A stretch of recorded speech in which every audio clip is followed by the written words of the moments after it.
अस्सलाम वालेकुम बच्चों। जी बच्चों, हमने जो प्रीवियस प्रेजेंटेशन में यानी पिछली प्रेजेंटेशन में हमने पढ़ा था और इंट्रोडक्शन दिया था वो था ट्रांसपोर्ट सिस्टम और ह्यूमन ब्लड सर्कुलेटरी सिस्टम। इंसानी जिस्म में जो मुख्तलिफ मादों की जो ट्रांसपोर्ट है वो कैसे होती है और किस सिस्टम के जरिए होता है।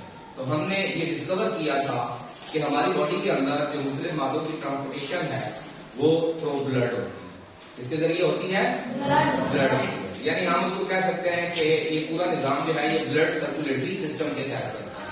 इसके तहत चलता है ब्लड सर्कुलेटरी सिस्टम के तहत। और बेटा हमने ये पढ़ा था कि हमारा जो ब्लड सर्कुलेटरी सिस्टम है उसके 3 कंपोनेंट्स। कितने कंपोनेंट्स हैं? 3 कंपोनेंट्स है। अगर हम अपने ब्लड ट्रांसपोर्ट सिस्टम को देखें तो इसके अंदर है ब्लड वेसल्स और हार्ट, यानी ये 3 चीजों से मिलकर बना है। ब्लड से जो कि फ्लो करता है, ब्लड क्या करता है? फ्लो करता है। ब्लड हमारे बॉडी में लिक्विड टिश्यू है। कौन सी फॉर्म में होता है? माया फॉर्म में है। ठीक है बेटा, फ्लूइड फॉर्म में। फ्लूइड फॉर्म में ये हमारे जो है जो ब्लड वेसल्स है, खून की नालियां, उनमें फ्लो करता है। और ये फ्लो किसके प्रेशर से करता है? कौन पंप करता है ब्लड को? हार्ट। ठीक है, तो इसलिए ये 3 चीजें। ब्लड जो फ्लो करता है, कहां फ्लो करता है? ब्लड वेसल्स के अंदर।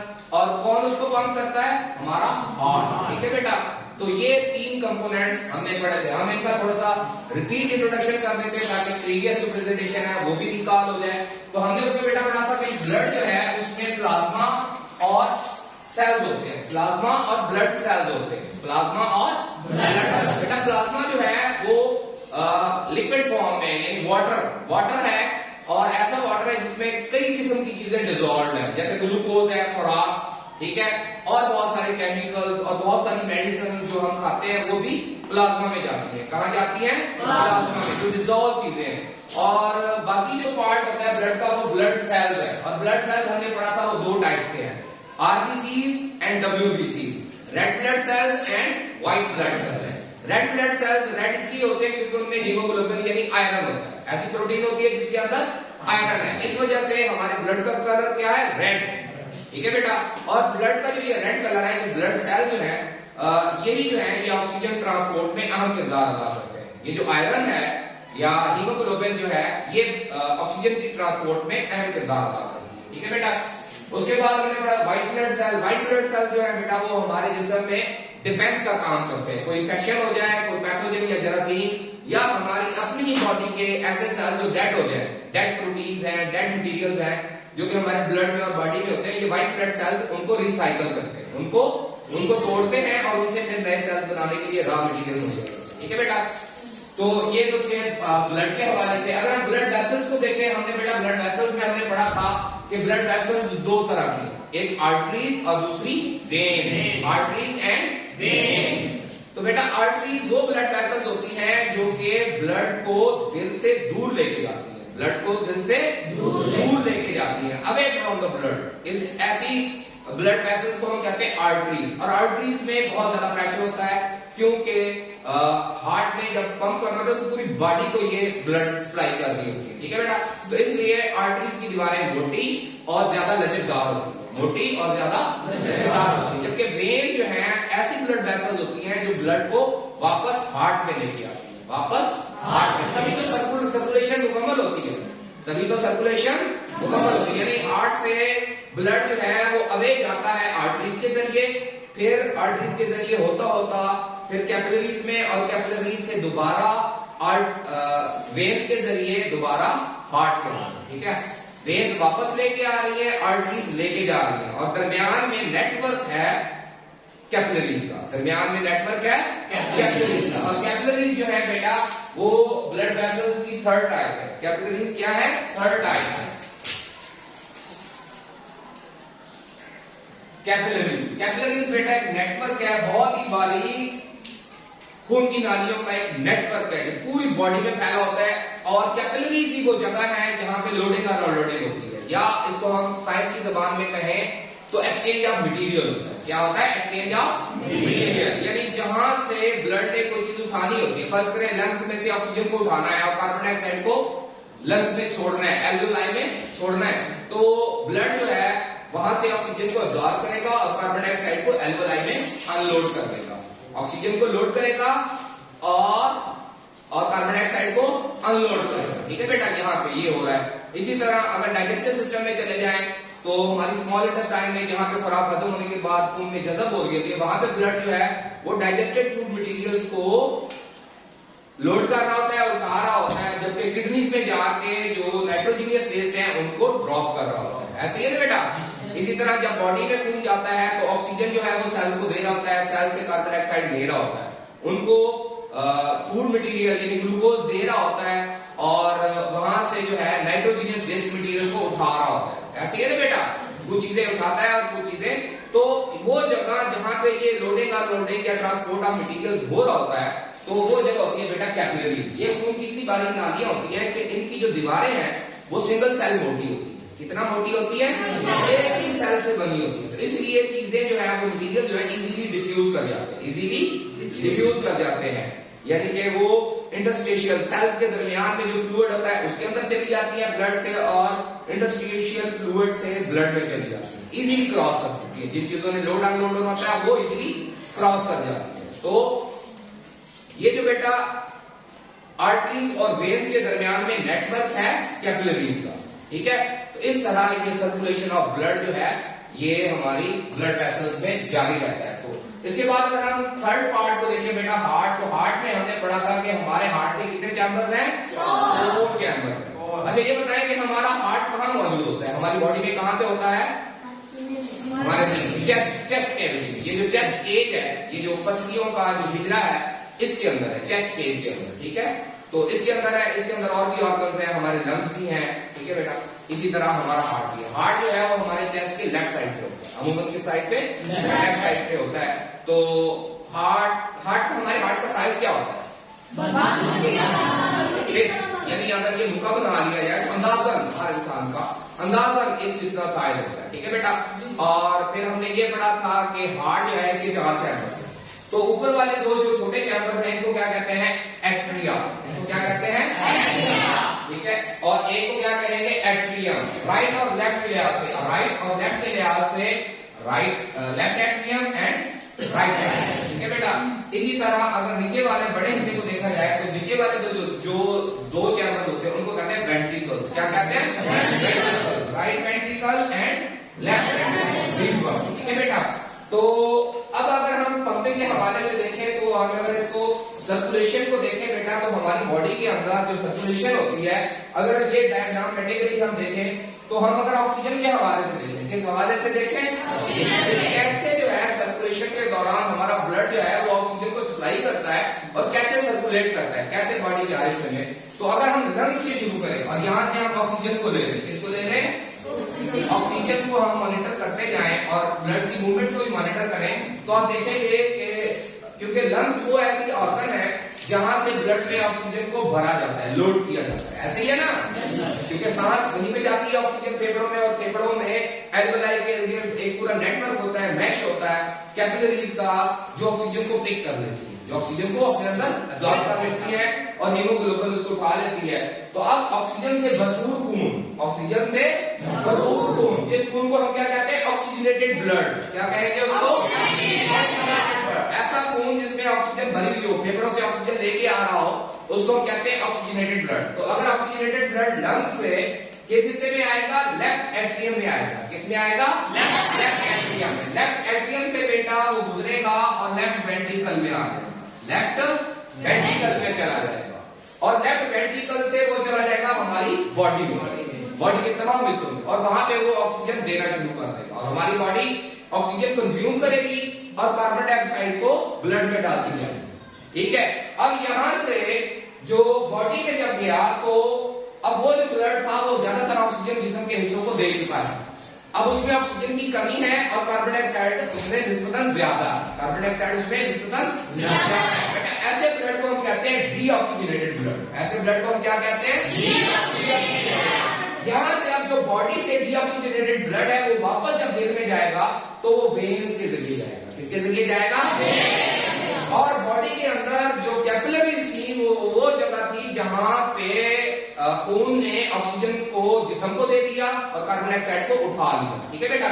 उसके बाद ये ब्लड वेन्स के जरिए वापस हार्ट के राइट हिस्से में आ जाएगा। किस हिस्से में आ जाएगा? राइट हिस्से में। तो राइट एट्रियम में दाखिल होगा, राइट एट्रियम से राइट वेंट्रिकल में दाखिल होगा, राइट एट्रियम से राइट वेंट्रिकल में दाखिल, और राइट वेंट्रिकल से ये ब्लड वापस लंग्स में आ जाएगा।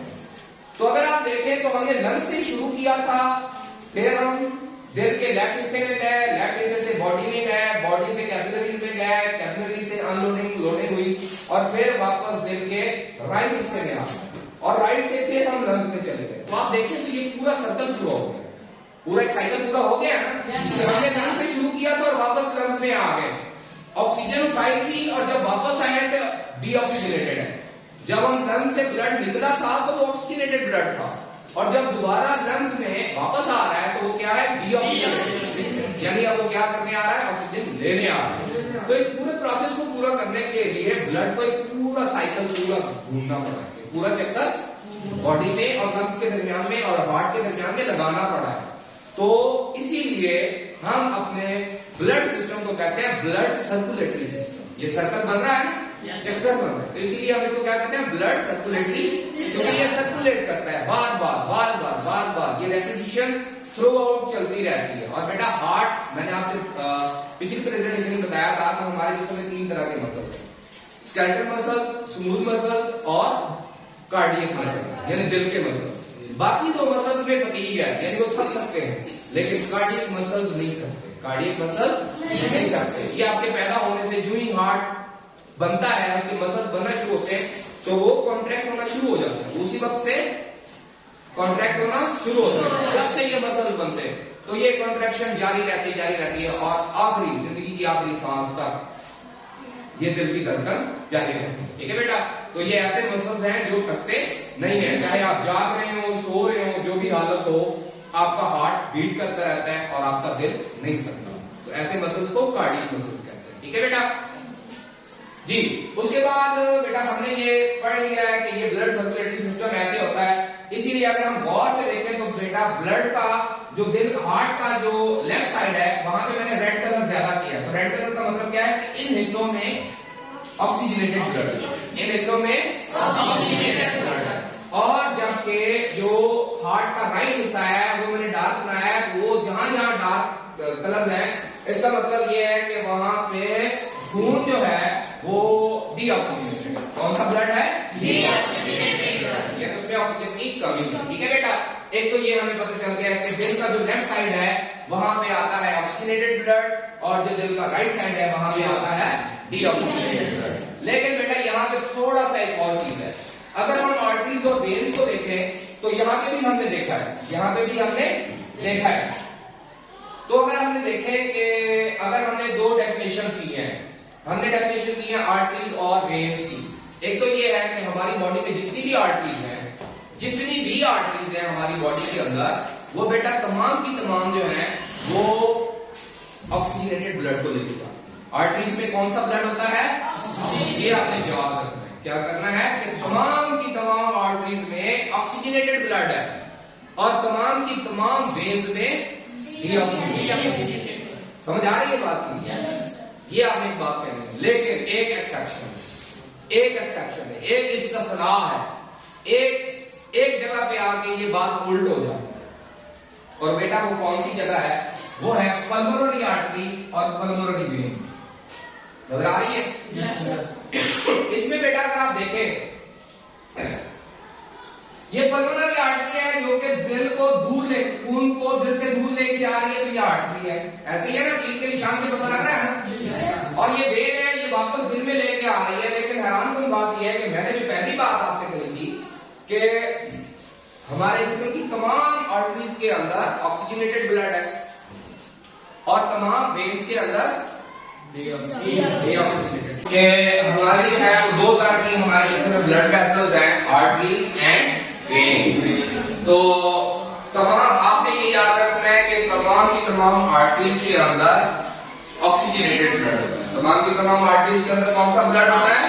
ऑक्सीजनेटेड ब्लड होता है। तमाम की तमाम वेन्स के अंदर कौन सा ब्लड होता है? ऑक्सीजनेटेड ब्लड होता है, सिवाय एक एक्सेप्शन, सिवाय एक एक्सेप्शन आर्टरीज के लिए और एक एक्सेप्शन वेन्स के लिए। ठीक है बेटा?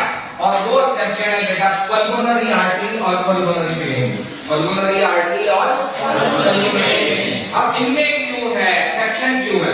क्योंकि बेटा हमने पढ़ा है कि आर्टरीज वो होती है जो खून को दिल से दूर लेके जाती है, खून को दिल से दूर लेके जाती है। अब बेटा हम जानते हैं कि दिल के राइट जो हिस्सा है उसके अंदर डीऑक्सीजनेटेड ब्लड है। उसके अंदर कौन सा ब्लड है? Deoxygenated blood. अब यहाँ पे ये राइट हिस्से में डीऑक्सीजनेटेड ब्लड आ रहा है, लेकिन इस ब्लड को जब दिल से होके गुजरेगा तो इसको फेफड़ों में लेके जाना है। इसको किस में लेके जाना है? ताकि इसके अंदर ऑक्सीजन लोड की जा सके, ऑक्सीजन भरी जा सके, ठीक है ना। तो अब ये दिल से दूर जा रहा है, फेफड़ों की तरफ जा रहा है, लेकिन ये डीऑक्सीजनेटेड है, ये डीऑक्सीजनेटेड है। तो ये एक एक्सेप्शन है। पल्मोनरी का मतलब ही बेटा होता है टुवर्ड्स द लंग।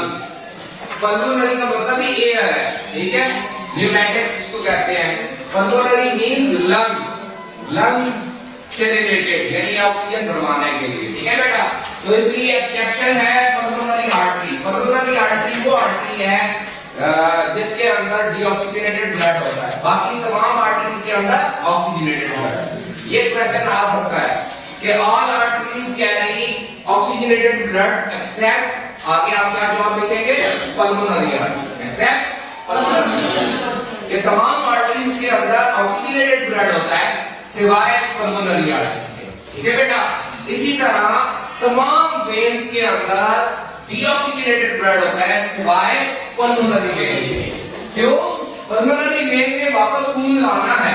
अब ये लंग्स से जो खून दिल में ला रही है, बाकी पूरे जिस्म से ला रही है, लेकिन एक वेन फेफड़ों से ला रही है, एक वेन फेफड़ों से वापस दिल में ला रही है। जो बॉडी से ला रही है वो तो ब्लड बॉडी को ऑक्सीजन दे चुका है, लेकिन जो फेफड़ों से खून ला रही है वो तो ऑक्सीजन से भरपूर होगा। तो इस वेन को कहते हैं पल्मोनरी वेन। तो ये एक्सेप्शन है वेन्स के अंदर, ये तमाम वेन्स के अंदर डीऑक्सीजनेटेड ब्लड होता है एक्सेप्ट पल्मोनरी वेन, ठीक है बेटा। असूल क्या है कि तमाम आर्टरीज में ऑक्सीजनेटेड ब्लड, तमाम वेन्स में डीऑक्सीजनेटेड ब्लड, लेकिन एक एक्सेप्शन, एक इस्तिस्ना है। वो क्या है कि पल्मोनरी आर्टरी में डीऑक्सीजनेटेड ब्लड होता है और पल्मोनरी वेन में ऑक्सीजनेटेड ब्लड होता है, ठीक है बेटा। तो ये एक्सेप्शन आपने याद रखना, ठीक है। अच्छा जी, अब ये चीजें हमने पढ़ ली, चार टेबल भी पढ़ ली है।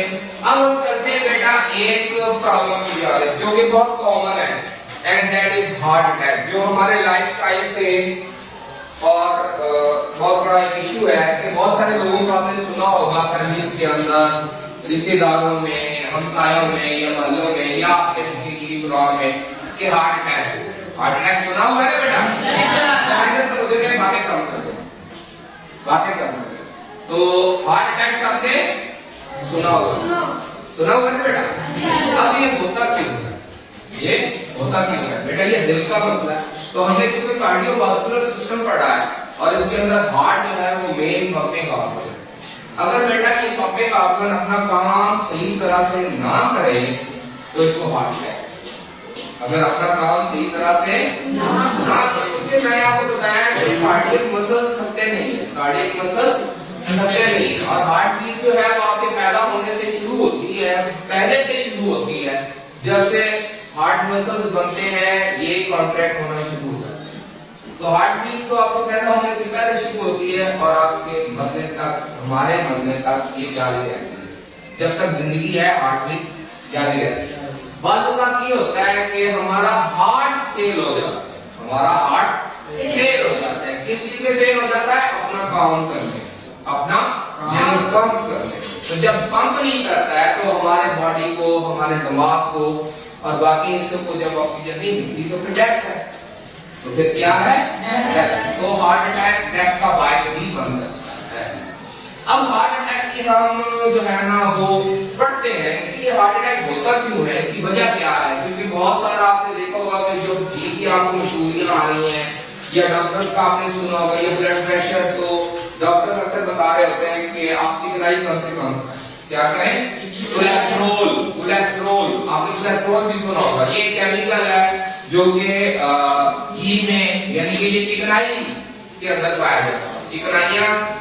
चिकनाइयों में कई ऐसी चिकनाइयां जिनमें ये ऐसे कोलेस्ट्रॉल होते हैं जिनको हम चिकनाइयों में कई किस्में हैं, उनको हम कोलेस्ट्रॉल कहते हैं। वो बॉडी को जरूरत भी होती है, खास लेवल तक बॉडी की नॉर्मल फंक्शनिंग के लिए जरूरत भी होती है। लेकिन अगर वो खास लेवल से बढ़ जाए बेटा, खून के अंदर उनकी मिलान बढ़ जाए, तो ये जो चिकनाइयां हैं आपने देखा होगा जैसे बर्तनों के साथ चिकनाई चिपक जाती है ना, जब चिकनाई होती है तो बर्तनों के साथ चीजों के साथ चिपक जाती है, ऐसे ही है ना। तो बेटा ये जो चिकनाई है, अगर ये कोलेस्ट्रॉल लेवल, अगर इनका ब्लड में लेवल हाई हो जाए, जो कि डेंजरस कोलेस्ट्रॉल लेवल होते हैं, एक दो तरह के कोलेस्ट्रॉल है, एक कुछ अच्छे होते हैं और कुछ बुरे होते हैं जो हार्ट अटैक का बायस बनते हैं। ये क्यों करते हैं? क्योंकि जैसे ये बर्तनों के साथ चिपकती है, तो जब ये हमारे ब्लड के साथ फ्लो करते हैं तो ये ब्लड की दीवारों के साथ चिपक भी सकते हैं, ये चिकनाइयां चिपक भी सकती हैं। और आहिस्ता आहिस्ता आहिस्ता आहिस्ता इनके अंदर और भी सेल्स आना शुरू हो जाते हैं, बाकी चीजें भी आहिस्ता आहिस्ता चिपकना शुरू हो जाती हैं। तो चिपकने के साथ ये क्लॉट बना लेती है, क्या बना लेती है? लोथड़ा बना लेती है। क्या बना लेती है? लोथड़ा। खून की नाली में अगर लोथड़ा बन जाए तो उसमें ब्लड फ्लो जो है वो मुश्किल हो जाएगा, ब्लड फ्लो रास्ता रोक देगा, ब्लड का नैरो हो जाएगा, उसका जो सुराख है वो नैरो हो जाएगा। और जब ये नैरो होता है इतना नैरो हो जाए कि वो जो आर्टरी या ब्लड वेसल है वो रुक जाए, तो उससे आगे जिस आर्गन को वो ब्लड सप्लाई कर रही थी उसको ब्लड सप्लाई नहीं होता, उसको ब्लड सप्लाई नहीं होता। इसी तरह बेटा जो हमारा हार्ट है, अगर से वो थकता नहीं है, लेकिन हमारे हार्ट को भी खुराक और ऑक्सीजन की जरूरत होती है। किसकी जरूरत होती है? खुराक और ऑक्सीजन की जरूरत होती है। इसलिए इसकी दीवारों के अंदर भी आर्टरीज होती है, इसकी दीवारों के अंदर भी आर्टरीज और वेन्स होती हैं जो दिल को खुराक और ऑक्सीजन मुहैया करते हैं। ऐसे ही है ना, दिल को भी जरूरत है, मसल है, काम करना है, जब काम करना है तो उसको भी एनर्जी के लिए फूड और ऑक्सीजन की जरूरत होगी। लेकिन अगर कॉर्नरी आर्टरी के अंदर अगर वही आर्टरी जो दिल को खून मुहैया कर रही है, उसको हम क्या कहते हैं? ऐसी आर्टरी जो हमारे दिल को खून मुहैया कर रही है उसको हम क्या कहते हैं? Coronary artery. उसका नाम क्या है बेटा? Coronary artery. तो अगर ये कॉर्नरी आर्टरी के अंदर कोई क्लॉट बन जाए, तो प्लेक बन जाए और कॉर्नरी आर्टरी का रास्ता रोक दे, तो हमारे हार्ट को खुराक और ऑक्सीजन नहीं मिलेगी। जब खुराक और ऑक्सीजन नहीं मिलेगी तो दिल का वो हिस्सा काम करना छोड़ देगा, काम करना बंद कर देगा। जब काम करना वो बंद करेगा तो हमारे हार्ट की जो पंपिंग की कैपेसिटी है वो कम होना शुरू हो जाएगी। क्या हो जाएगी? ज्यादा क्लॉट आ गया है, किसी मेन आर्टरी में आ गया तो हार्ट पंपिंग करना बंद कर देगा। और इस तरह कुछ देर के बाद हार्ट के सेल्स ऑक्सीजन और खुराक ना मिलने की वजह से डेड होना शुरू हो जाएंगे। क्या हो जाएंगे? डेड होना शुरू हो जाएंगे। तो परमानेंट डैमेज पहुंच जाएगा, हमारे दिल के मसल्स को परमानेंट डैमेज पहुंच जाएगा। इस कंडीशन को बेटा कहते हैं हार्ट अटैक। इसको क्या कहते हैं? Heart attack. अब इसके कई इलाज है, मेडिसिन के जरिए भी किया जा सकता है। इसके अलावा स्टंट डालते हैं, उस प्लेग को हटाने के लिए क्या करते हैं?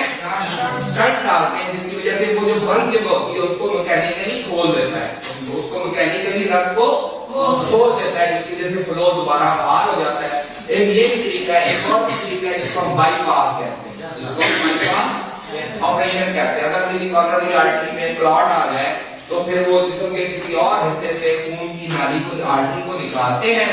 और एक और, जिस तरह हम सड़क में, एक सड़क ये जा रही है और एक इधर से आ रही है, तो बाईपास उन दोनों को मिलाने के लिए भी तो एक रास्ता बना सकते हैं ना। तो जहाँ पे क्लॉट है उस क्लॉट से अगले हिस्से तक मिलाने के लिए एक अलग रग डाल दो, इसको क्या कहते हैं? बाईपास। जैसे सड़कों में होता है ना बाईपास, बेटा एक इधर को सड़क जा रही है, इधर को जा रही है, उन दोनों को जोड़ने वाली जो सड़क है उसको क्या कहेंगे? बाईपास।